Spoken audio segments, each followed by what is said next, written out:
I'm Owen Reigler. I've been bow hunting for 40 years, and this is how I break down a property before I ever step foot on it.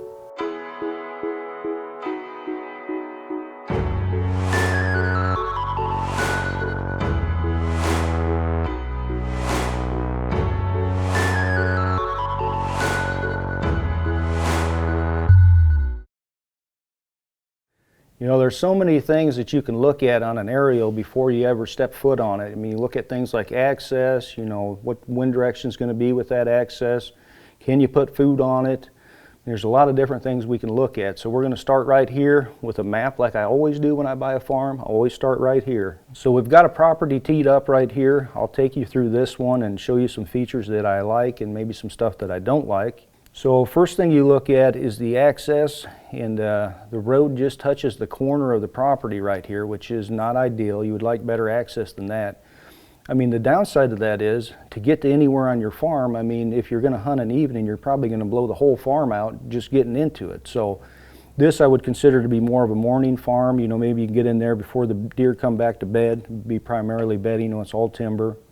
In order to put food on it, you'd have to clear, you know, how many ever acres, and that's going to be expensive, so another downside. And then of course, where your access is from, we want to think about the wind direction. So on a good cold front, you're normally going to have a northwest wind, and you can see that wind would blow clear across the farm, so you'd be blowing your wind across your whole hunting area, so not ideal at all. From an access standpoint, if I own this farm, the first thing I would do is make roads around it, and I do that on about everything. You've got to be able to access around the perimeter. You don't want to go right through the middle of it. So I would do that on this farm. The next thing I look at is food. Now, if you're wanting to manage a piece, you would not want this piece because your neighbor has all the food, and of course you've got the bedding, but they're going to be going back and forth on your neighbor. So, I mean, if you know the neighbor and you know you guys are like-minded, maybe it's still a good choice, but if not, I mean, you're at the mercy of what your neighbor shoots. So that's one that I would shy away from just from that standpoint alone, you know. Everybody's got their own goals, so you have to decide, I mean, what are your goals, what's your end goal? But for me, I would be out on this one. Another downside to me on this farm is you've got public borders to the north, you know, so who knows what goes on there, if they're setting your fences or whatever. Now, in the right case where you have a farm that butts up to public but that doesn't have good access, sometimes that can be a positive. You know, you can draw deer if you've got good food. The deer that are on public are coming to your farm. So it's not always a negative, sometimes it's a positive. So we're talking about this being a bedding farm, you know, because it's mainly cover. And one of the ways you can make it hunt better, hunt bigger, is doing forest stand improvement, making the bedding better, having food, you know, with the bedding. When you do forest stand improvement, you get the regen coming back. If you're doing, you know, hinging stuff, then you've got the food laying on the ground there, the tree if it stays alive. So a lot of different things you can do from a food component just with your forest alone, you know, without even having food plots. So there's some things you can do with this farm, but if it was me, this would probably be a pass farm. All right, so we just looked at a piece that I wasn't a big fan of. Now we've got another farm up here that looks a lot better, and I'll tell you some of the things that we have that from an overview look really good.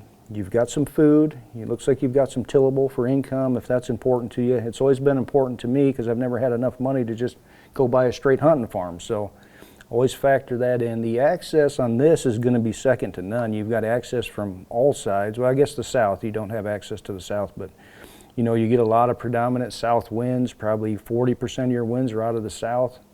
And I've been slow to learn that. Coming from Michigan, most of the time was out of the west, a lot of northwest, southwest, but we get a lot of south winds here. So an important note right there, if you got your road to the north, that's a great feature. Of course, you know, a lot of stuff's out of the west, so a road to the east like this has. This is a farm that I would definitely consider looking at and start diving into, okay, who are your neighbors and what do your neighbors do for, you know, management. If you're a big deer hunter like I am, that's very important to you. But now if we're going to dive into some of the features that are really key on this, look at all the cover you have toward the middle of the farm. So that's big. Now when you start talking about management, now your deer are living more to the center of the farm, which is big, you know, instead of right on the property line. So the way I would start setting up something like this is, okay, you got to figure out where you want destination ag at. Where do you want them to end up? And you got some tillable stuff here. And this is primarily where I want them to be at night. And so You know, I would pick down here to the south because there's no roads there, and also look at your topo, make sure you can't see it from a road. So I want it hidden. Okay, so I'd put, you know, destination food down here. Maybe you get, depending on your deer density, 5-10 acres, something like that, soybeans, corn.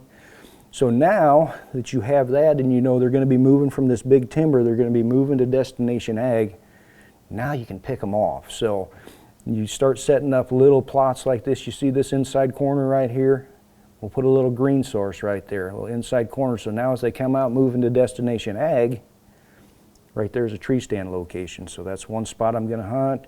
Probably on a northwest wind, maybe north-northwest down through here. And of course you have to go see this on foot too, and make sure there isn't 14 trails that are going to be on the downwind side of you. But that'll also help when you look at the topo. You can see how everything lays. But just initial looking at this inside corner, that's a killing spot right there. Put a tree stand right about there for your northwest wind. First thing they come to is your green source, and you're trying to feed them forward. You got a couple of different places to set up, heading to destination food.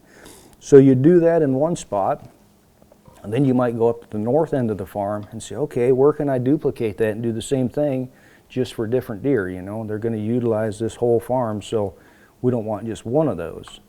So now I'm going to come up here to the south, or to the north, excuse me. You're going to hunt this on a south wind. So something like this right here.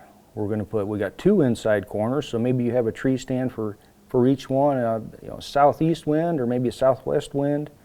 You utilize both of these, and you know, these don't have to be big plots. A lot of times our stuff is 1/10 of an acre. Some of them are smaller. It's just a place when they're coming out of bed, they remember that's there, just to get them to come out and come through and stop for just a minute. And so maybe your destination food's up here if you can't see it from the road, which let me turn on the topo lines here. There it is. Bingo. Okay, now I turned on the contour lines here, so now you can see how it actually lays.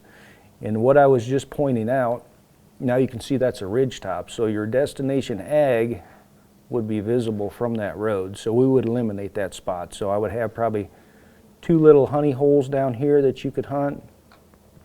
But what you could do with that ridge, and I've done a lot of, is that's where you could plant your switchgrass and then just mow a trail right down the center of the ridge. They can't see you from either side. So sometimes you can make access when the access isn't perfect to your tree stand. So, you know, in this case, I would probably move my destination ag over here somewhere, maybe this side hill. You just have to look at your topo stuff and see where you want them to feed at night, and then just, you know, start setting stuff up. There's all kinds of little nuances and places we could set up tree stands here, points off a ridge.